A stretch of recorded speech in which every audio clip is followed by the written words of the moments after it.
Imagine knowing that you're called to do something, but you don't know what that thing is. Well, luckily for me, I discovered that thing, and it was photography and videography. I owned a construction company, and they used to fly me out to LA, to North California, to build out studios. And I always said when I got back to Atlanta that I would open and start up my own studio. Well, lo and behold, I came back to Atlanta and I started and founded FB Studios. And I didn't really think about being a photographer even then. But then I realized this is a way for me to vent my God-gifted ability of creativity. So, I'm Fabian, owner of FB Studios, and this is Keynotes, modeling and editorial. It is my goal to blow your mind, to take your look, product, or brand out of the world of mediocrity and to elevate it exceedingly abundantly above all that you can hope for or imagine it to be.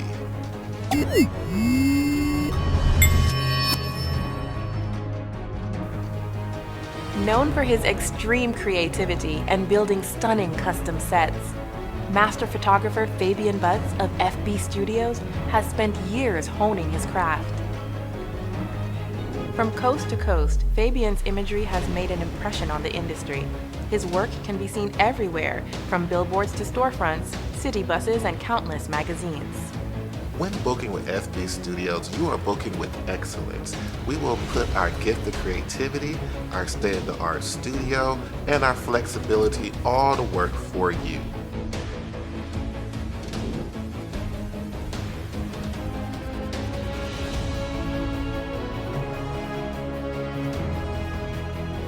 He has worked with many elites in the fashion and music industry. You may even have seen him featured on seasons 7, 8, and 9 of VH1's Love and Hip Hop Atlanta. Specializing in all visual media, photography, and videography, Fabian is ready to put his creativity to work for you. Go to rentfbstudios.net to book your session today.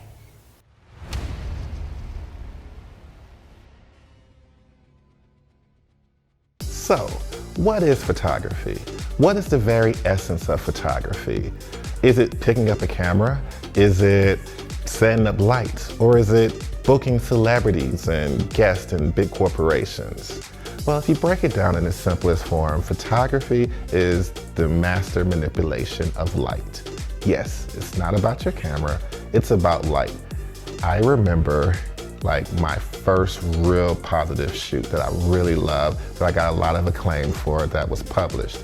I probably been shooting about 6 months at that point, and I was working with a $230 camera that I bought from a pawn shop. It came with 2 kit lenses. It was a Nikon D50-100. And with that camera, I was probably published about 5, 6, 7, 8 times before I upgraded. So it's not necessarily about your gear or your equipment, but the essence of photography is understanding lighting. And once you understand lighting, that is the start to your professional photography career. Okay, I know why you're here. You want to learn how to become a professional photographer or increase your skills. Or you simply saw someone else's work and was like, man, I wish I could get to that point. Well, that is all in the mastery of lighting. And I'm going to cut to the chase. I'm going to give you the most important photography knowledge that you can get right now. Are you ready? You writing it down? Okay, great. It is learning your specular highlights. And you say, Fabian, what are specular highlights? Specular highlights are the shiny spots, if you want to take it for a better words, of where light separates from darkness, which makes depth in your photography. It makes depth in your photos. You ever look at someone's photo and you wonder, wow, this really looks three-dimensional. I can grab this off the page. And you look at some people's work and it just looks flat. It just looks really dry. That is because they need to master specular highlighting. So, with another point, what if I told you you are on average between 2 to 3 feet from being a professional photographer? I'm gonna say it again so you can catch that. What if I told you that you are 2 to 3 feet away from being a professional photographer? Most amateurs and beginning and starting photographers don't have great light placement. The closer your light source is to your subject, the more specular highlights you're going to have. The further your light source is away from your subject, the flatter your image will be. So, if you're looking at an image and it looks really flat, try moving your light a couple of feet closer. And if your image is blown out and it's too bright, try moving your light source further back. Now, of course, there are thousands of things in between, but that is the general crutch of what makes photography look professional. Hi guys, what's up? My name is Aubri Ebony Williams, but most people call me Aubri Ebony. I model and act, but today I'm here to talk to you about modeling. So I've been a full-time model since 2018, and I got my start, funny enough, in high school. I had a boyfriend who worked for a teen magazine in Chicago, and he ended up submitting some photos of me to the magazine, though I told him not to. And I got picked up by that magazine. At the photo shoot for that magazine, I met a woman who taught me how to book more collaborative and trade shoots so that I can build a portfolio. Once my portfolio was built, I submitted it to an agency out in Florida, and my first ever model job was a Disney Springs and Kate Spade billboard collaboration. And I think it's that moment of seeing my face on a billboard in Florida where I was like, hey, I can actually do this. And so since then, I think that was 2016, I've had this aspiration to grow as a model, and I'm happy with where I am today. Conceptual photography aims to convey abstract ideas and emotions through imagery. It often involves metaphorical or symbolical elements.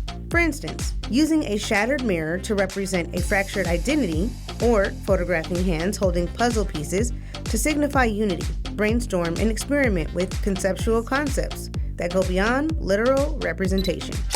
Now, what will help you become a better photographer? What tools, what knowledge will help you to master your craft? If you had to ask me, I would think that it's understanding quality of light.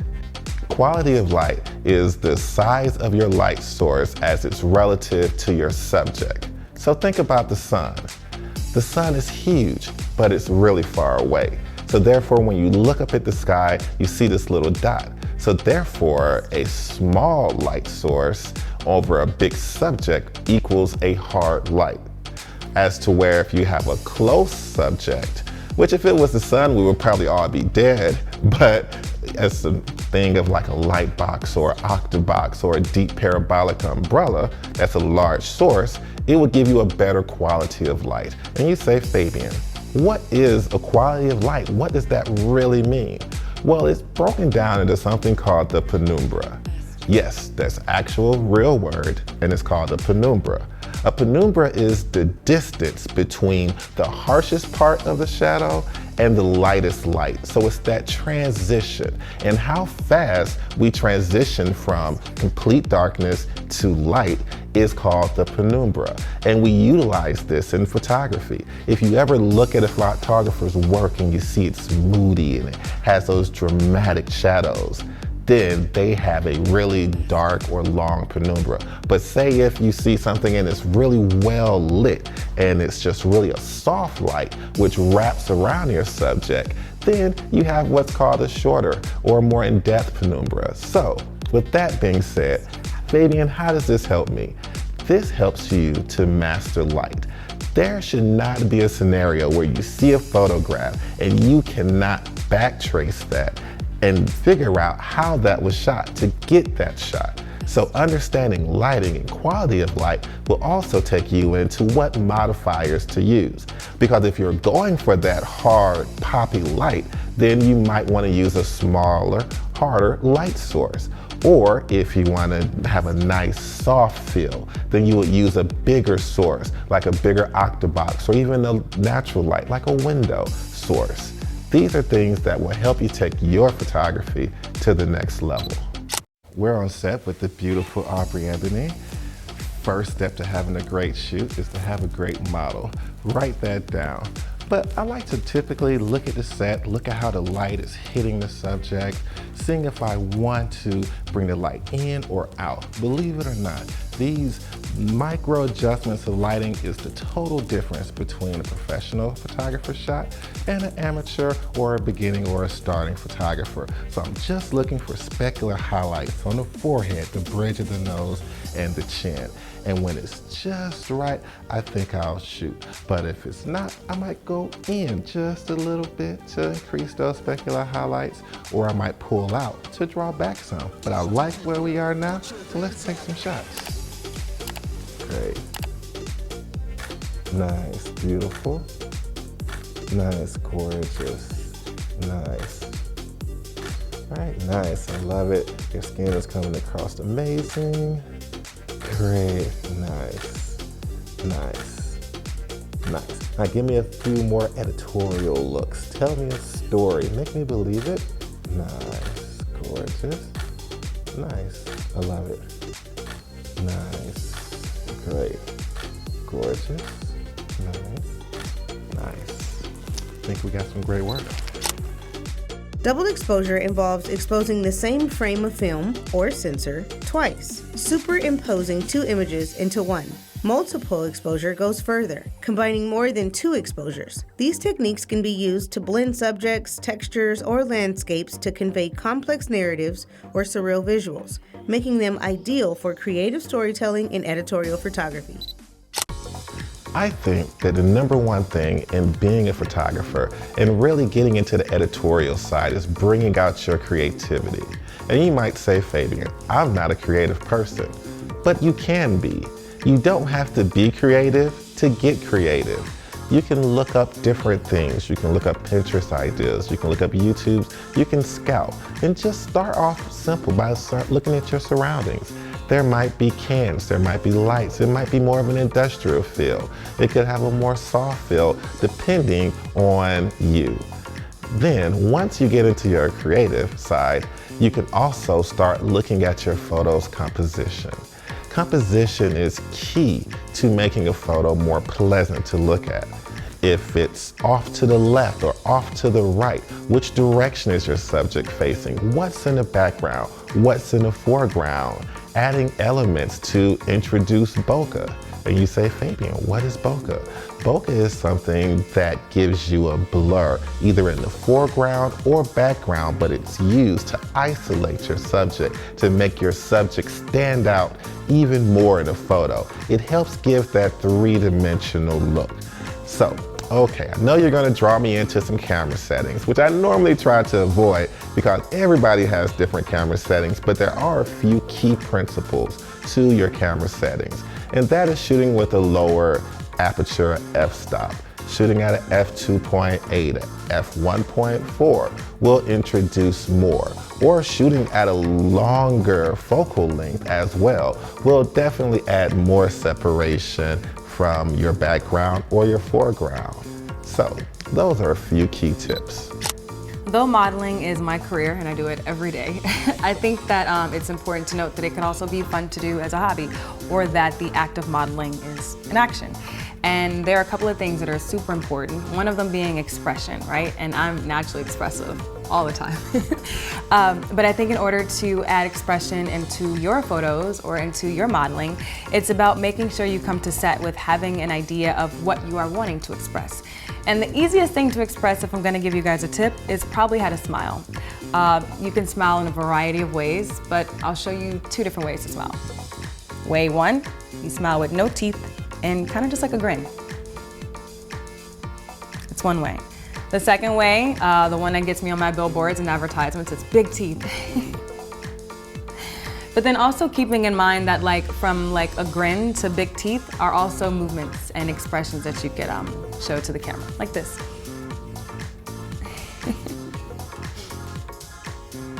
So make sure you express yourself in front of the camera.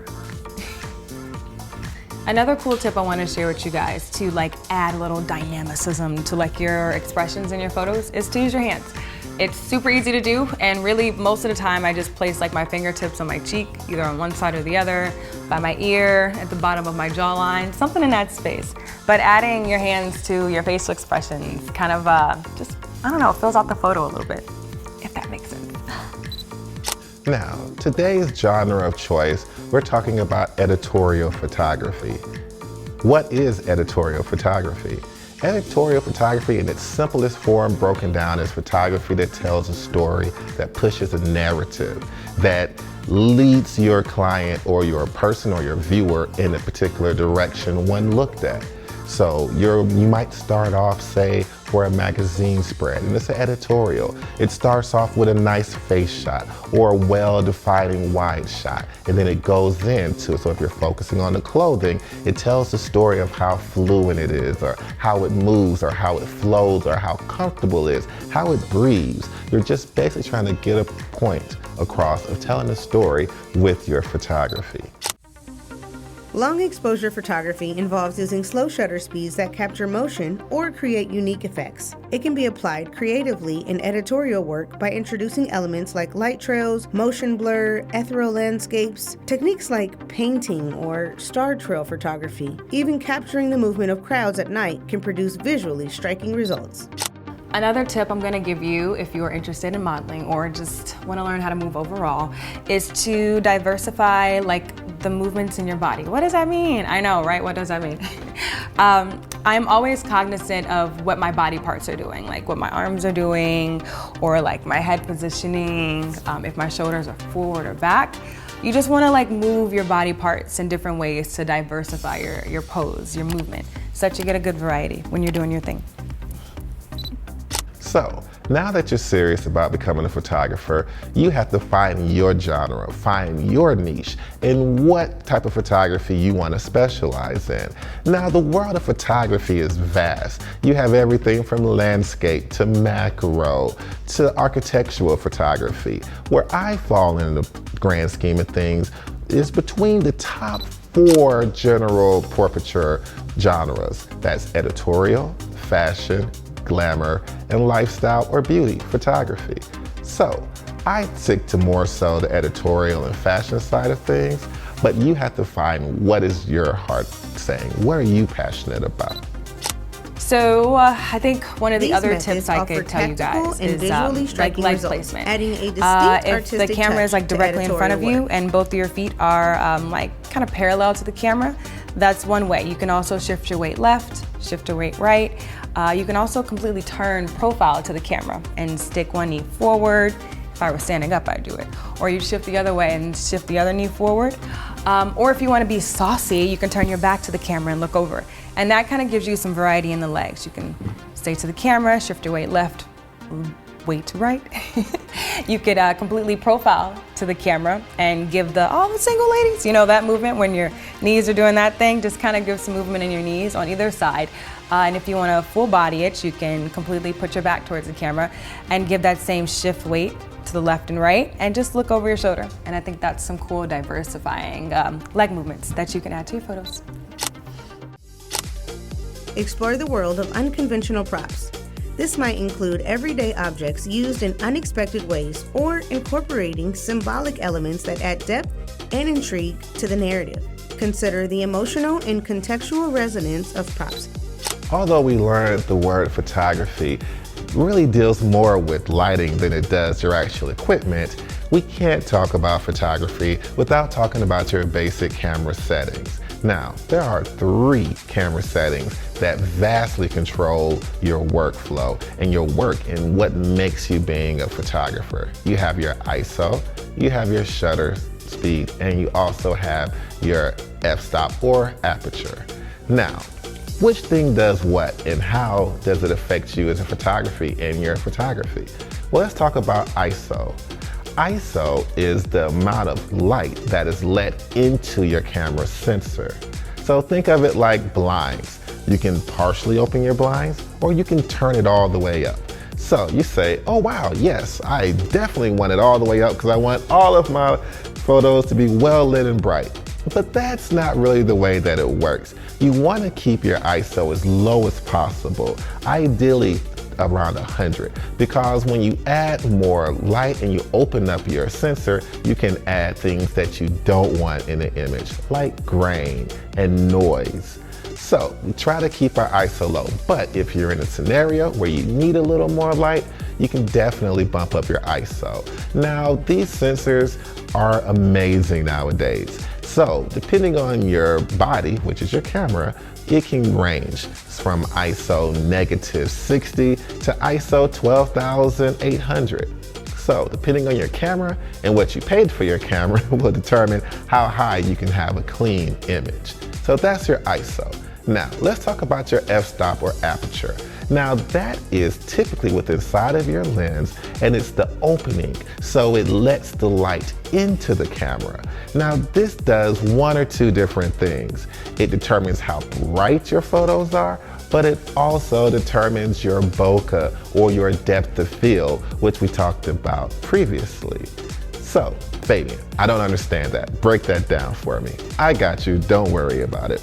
So, when you open up your camera lens, then your lens typically, depending on, will be a 1 point something up to a f32 or something of that nature, depending on the quality of lens that you purchase. But when you open it up wider, you let more light in. And opening up wider, despite contrary belief, means a lower number. So a f1.2 or f1.8 would be much brighter than a f18 per se. But there's other things that deal with that too. And that's where you get into if you're trying to capture motion. Closing and shutting down your aperture f-stop or raising it up the number of your f-stop will help you have a sharper, less blurry, less out of focus image. Opening it up will give you more bokeh and introduce more blur to the background. So it's really a stylistic decision. And then we're going to talk about the last thing, which is your shutter speed. That is the amount of light that's let in and how fast it opens or closes. So look at it like a door. If you're inside of a dark closet and I open the door up for 2 or 3 minutes, while you look for it, you have all the light to see everything you need, correct? Correct. But say if I open that door and closed it really fast, you didn't really get enough light to find what you were looking for. So that's kind of how your shutter speed works with your camera. So, Fabian, why do I need a shutter speed? Because if you have a low light situation, if you have a slower shutter speed, then it's going to allow more light to come into the camera, which in turn is going to make your image brighter. But if you have motion, then that's going to make your photo out of focus and more blurry, or introduce what we call motion blur into your work. So it's a fine balance, and I would definitely advise you to get on YouTube, get on these different platforms, because there are thousands of the best people in the world showing you how to do these kind of things. So do your research.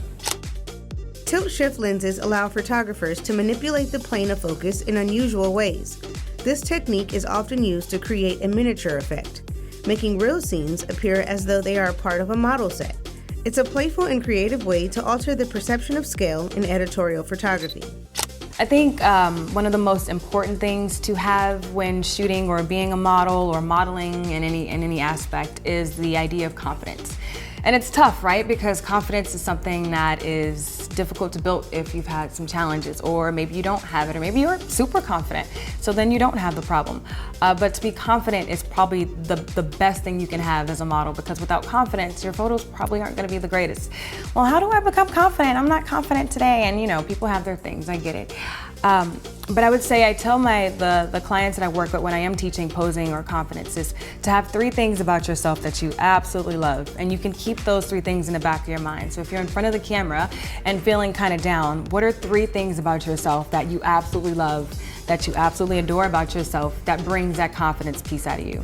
For me, it's gonna be my smile. Like, I love my smile. I do. And I also pay for my braces, so I better love my smile. I love my skin. I love the chocolatiness of my skin. And it took me a while to get to that self-love, but I love it. So I love my complexion. And I love my hair. I love these things about me, and those are some of the things that make me confident. For you, it could be your smile, or it can be your legs, or maybe you have like pretty hands, or whatever have it. So the confidence piece is super important, but I would say make sure that you have 3 things about yourself that you love that kind of add to that confidence. So if I'm gonna give you guys some tips, those are my tips. And I think some words of encouragement I'd like to share is make sure that you have a foundation of self-love, because you have to love yourself in order to put yourself in front of the camera. I want to say, if you are interested in modeling, keep going. It is an industry of rejection and frustration consistently. So you have to have that self-love and grounding in order to thrive in this industry. And let nobody tell you no. Because if I let somebody tell me no and I listen to that no, I wouldn't be on my billboards or on Cantu's website or in the beauty supply stores or in Essence magazines. You know, don't take no for an answer. And just because one person says no, that doesn't mean that you won't ever get a yes. So keep going. Thank you guys for tuning in. I hope you was able to grab just something out of that. I know you want more, and I know you do, but think about what we did talk about. We talked about modeling, we talked about compositions, and we also talked about your lighting. So go out there, study, be creative, use your camera. That's the only way you're gonna get better. So until next time, guys, God bless.